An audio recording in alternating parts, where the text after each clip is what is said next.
Okay, I don't know what drugs Sega and Nintendo were taking when they thought it'd be a good idea to make another Sonic game exclusively for the Wii, but if it's the same drugs that made them decide to give Sonic a sword, I'll certainly have whatever it is they're smoking. But you know what? Remember what happened the last time Sega decided to give a Hedgehog a weapon and make him the star of a game? If you guys don't know what this is, trust me, you don't want to know what that is.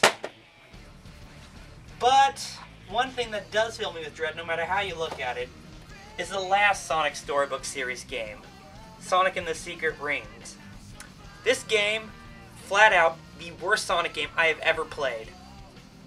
Okay, that might not be true. I have played one Sonic game worse than this, but it does very little to convince me that this game won't blow total and serious ass. And I should just put it away right now, but you know what, if I do that, then Nintendo and Sega win. And, you know, I'm just judging a book by its cover here. Maybe, just maybe, Sonic and the Black Knight won't be a terrible game like Sonic and the Secret Rings. And who knows, maybe things will be different this time. No, no, no, no, no, no! Even with the benefit of the doubt, Sonic and the Black Knight still blows ass. Oh, don't get me wrong, it may blow less ass than Sonic and the Secret Rings, but that's still a gigantic ass. And you know what? It's not really hard to see why. All you need to do is look at what's in my hands. The Wiimote and the Nunchuck. Sega was once again commissioned by Nintendo to make a Sonic game exclusively for the Wii that focuses on this. Now, why is that a problem? Well, it's like delicious cake. The first piece is yummy and delicious, but eating the whole cake in one sitting is another matter entirely. The more novel than fun experience of having Sonic running around with a sword, cutting up enemies left and right, will quickly die on you. Namely, about the time when you realize that you can just simply press forward on your nunchuck and swing your Wiimote madly to the left and right whenever an enemy shows to kill them. You can beat pretty much any level this way. Though, some of the stages do get a little more complex later on, and that's great, but pretty much any problem you encounter can be solved by swinging your sword. In fact, I encourage it, if you ever get stuck, just swing your sword madly. Though, this can also become kind of a pain in the ass. I say pain in the ass because of the quick time events of boss fights. When the Wiimote symbol appears, you're expected to waggle the remote in response. At first, it's simple. In fact, it's deceptively easy. The first fight with King Arthur, and the time between the Wiimote symbol appearing and you swinging the Wiimote in response, you can get up, make a sandwich, pay your bills, take a crap, come back, and still have enough time to swing and not get hit. Even with the lag. Oh, I didn't mention the lag? Yeah, on top of the Wiimote being a deceptively gimmicky sword, it's also a deceptively gimmicky sword that lags. Sometimes it's a quarter of a second, sometimes it feels like a whole second. I don't know the exacts, all I know is that it lags, and you can feel it.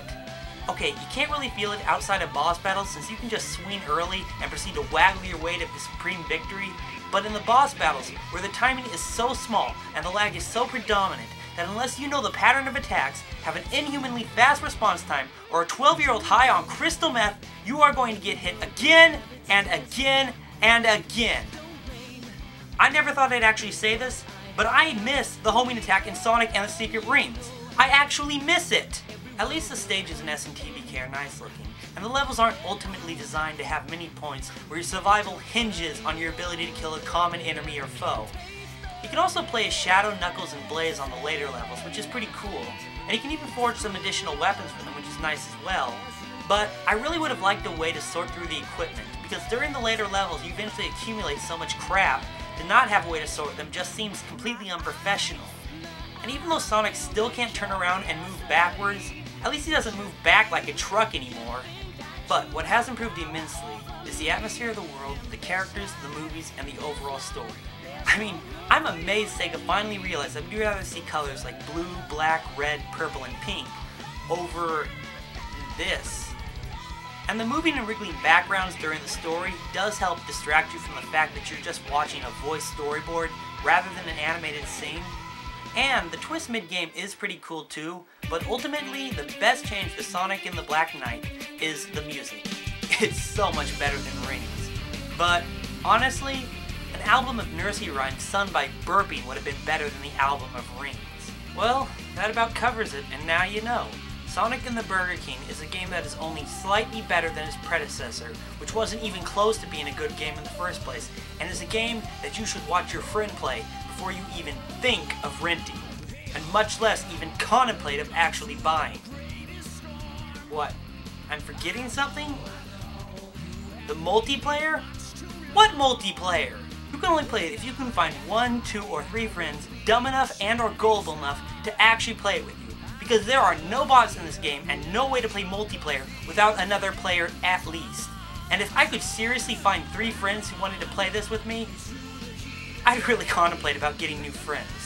Why Sega thought that we want a multiplayer with no bots and no way to play? I don't know. Let's just chalk it up to them thinking that we want an online ranking mode more than bots and multiplayer. Sonic and the Black Knight gets 2.5 stars out of 5 for being a half-baked, half-assed, and half-thought-out game. And Sega, you keep this up and you may soon find out that you've run out of continues for Sonic. Every inch of the power.